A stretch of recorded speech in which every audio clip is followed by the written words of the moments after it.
Where's your watch? Boom! How much money are we gonna make this Q4, Craig?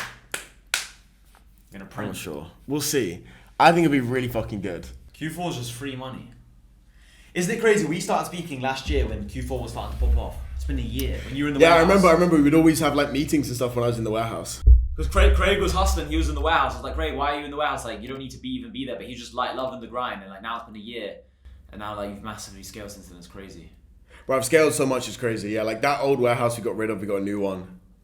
And like now I have managers manage everything. So like I kind of want to go back to the warehouse in Q4 just to see like the 20 staff members packaging everything. Quick interruption to this video. I'm doing a Rolex giveaway. So when my main channel reaches 10,000 subscribers, I'm going to give away a Rolex to one lucky subscriber. So click the top link in the description, go to my main channel, craigtyr, click subscribe. When we reach 10,000 subscribers, which will be in just 2 months, I will give away a Rolex to one lucky subscriber. It could be you, so go subscribe.